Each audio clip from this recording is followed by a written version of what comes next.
Okay, hello everybody, and welcome back to my channel. My name's Mariano, and today's discussion is going to be a little bit different. It's not going to be a tier list ranking video like the last ones I've been doing.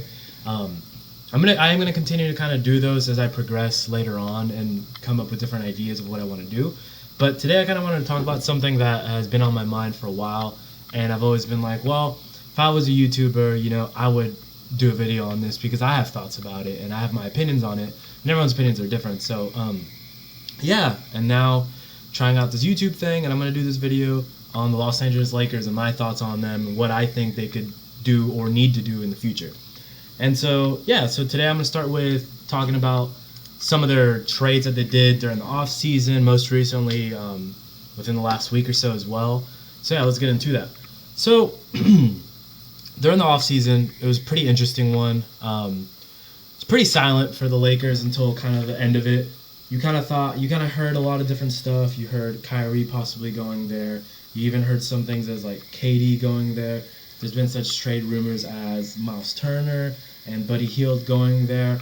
But, as time is told now and as we've all seen, and maybe something will change in a little bit, but for now, all they've gotten out of this deal was, Patrick Beverley, who they traded Talon Horton-Tucker Jr. for, and Stanley Johnson, who I really like Stanley Johnson.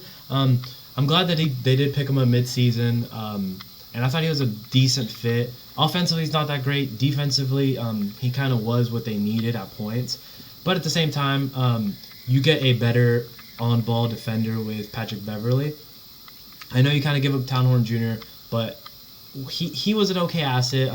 He didn't progress like how we wanted him to, and the Lakers thought he was going to be a god, and unfortunately that's not what happened.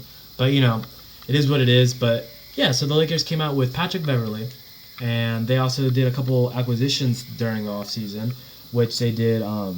They re-signed LeBron to a veteran extension. I think it was like 2 years, $98 million, something, $96 million, which is good. I think with LeBron James' longevity, that kind of contract is going to hold. It's unlike for someone at that age to essentially be 38 to 40 and play up to that amount of money for that contract. I think LeBron is probably the only player of all time who will be able to play up to that contract and, output what that money is worth, right? And I think that's a great sign. I think that's good that they closed out a deal in which LeBron would stay in LA. I think that's kind of where he wants to finish his career, like he said.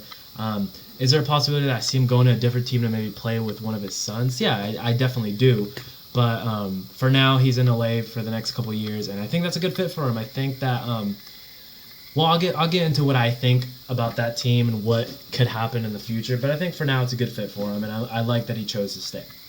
Moving forward, I have a few notes on my phone here about what I wanted to talk about. So Patrick Beverley, they re-signed the LeBron, and they also signed Scottie Pippen Jr., Cole Swider onto two-way contracts. They kind of, picked them up during the offseason after the trade. They didn't get picked up initially. They saw some potential. They gave him two-way contracts, which is great. They also signed Juan Toscano-Anderson from the Warriors, which I thought decent pickup. He was a vital part of the Warriors. He didn't play the biggest role, but I think that he might be a nice fit for the Lakers. They also signed Troy Brown Jr. I think that's kind of a whatever. He's just someone who may get some garbage time buckets, maybe a couple of points off the bench, whatever, right? And another interesting one that I thought they signed was a center, Damian James. I think he's going to kind of help with that defensive side of the ball that the Lakers really need. So I think there's two things that the Lakers really need to focus to be successful, right? Playing defense and hustling on the defensive side, right? I think a lot of what I saw, every time I watched the Lakers, I got excited to see how LeBron's going to do. I got excited to see that team finally mesh and work well together. But it didn't really pan out like that. There was a lot of times where I felt disappointed to even turn on the TV. I was like, why am I even watching this? Why do I drag myself to go ahead and watch this disappointment of the team, right? And it's going to happen, and I just didn't expect it to happen every single game. And something that they really need to work on is their defense, getting back on defense. I know LeBron does play a huge role in that. He makes up for it sometimes defensively, but there's a lot of times where you just want to, yell at LeBron in his ear and tell him to get back on defense. And I think he needs to be the anchor of that. He needs to, gather his team to follow him like the leader he is. And so I think that's something that, as a whole, the team needs to work on. Additionally, Anthony Davis staying healthy and essentially being that defensive anchor on the defensive side, not on the hustle side, but on the defensive side, I think that's going to really garner them to that top 5 defense again, like they were a couple years before. So in time, we'll see how that transitions. But I do think that Patrick Beverley is going to help on those on-ball defending, and he's going to kind of be that tenacity on that team. He's going to be that spark plug. He's going to help a lot of the guys get pumped up whenever there is someone who needs to be doing that for them. Now, on the other side of the ball, something that I feel like they really lacked on was three-point shooting. There was a lot of times I would turn on the game and I would wonder to myself, why is Westbrook taking all these shots, right? I love Westbrook. I'm a Westbrook fan. I'm not a stan. I don't think he's, all that. But I do like him. I think he's a great NBA player. And something that he has been known to not be able to do throughout his years is shoot efficiently, at least, right? There were some times where, back in the day where he could shoot the mid-range very efficiently, and he could always drive in the basket, right? He's one of the best finishers of all time. But he never really kind of worked on his three-point shooting game, and that's something that I feel like has harmed the Lakers this past year, and we kind of saw that. We took a lot of shots. He wasn't really hitting. I think the best place he hit from was the corners every once in a while, but, there's a lot of times where you saw Russell Westbrook take that last-second shot, and I think he made, out of all the games I watched, I think he maybe made 1 or 2 that actually mattered. The rest were just air balls, right, or a brick off the backboard, and I understand that happens sometimes, but if that's going to happen so often to him, I think he should realize that he's not the one that needs to take that shot. And with LeBron, he's always going to be double guarded. So it's like they didn't have another person outside of them to, knowing that Anthony Davis is completely injured most of the time, that they could rely to make a shot. And that's something that I feel like the Lakers need to really focus on, is getting some three-point shooting, some consistent three-point shooting on that offensive side of the ball.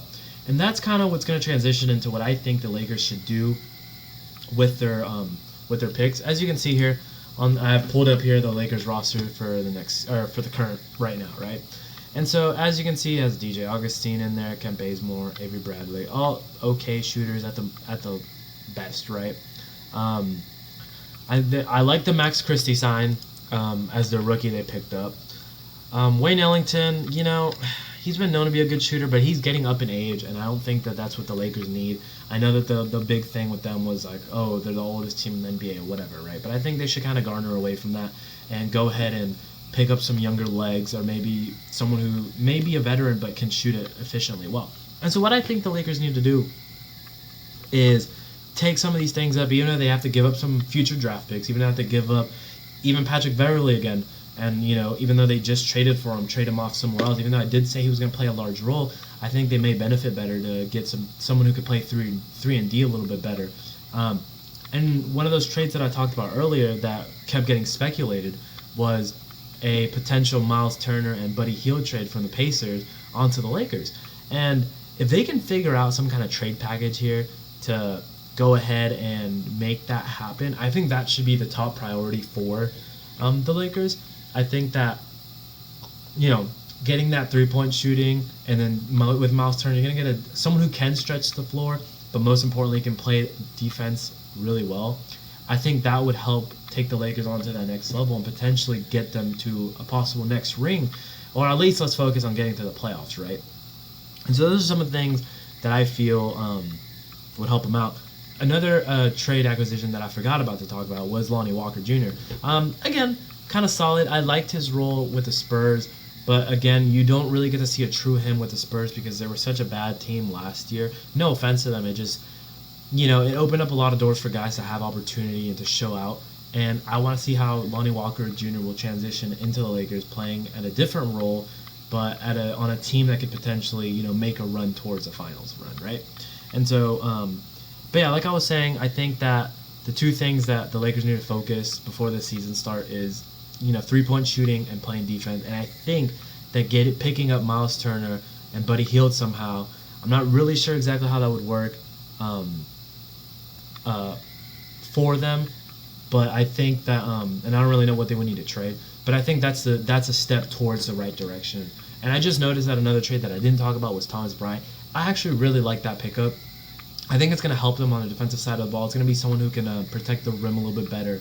If Anthony Davis is out with an injury, which seems to happen almost every other week, then you have someone like Thomas Bryant. While he isn't as comparable to Anthony Davis as you would like him to be, you will essentially get some playtime out of him. It's someone who can actually be on the floor and not feel like a nuisance being on the floor, right? And so, yeah. So I'm gonna talk about how I feel the Lakers are gonna produce next year, right? Where do I think they're gonna end up? So I think that they're gonna be. I think with all the acquisitions they've made and how last year went, and having possibly Anthony Davis be a little bit more healthy and Russell Westbrook be acclimated a little bit more to the team, I think they're going to be a playoff team. Do I think that they're going to make a run to the finals?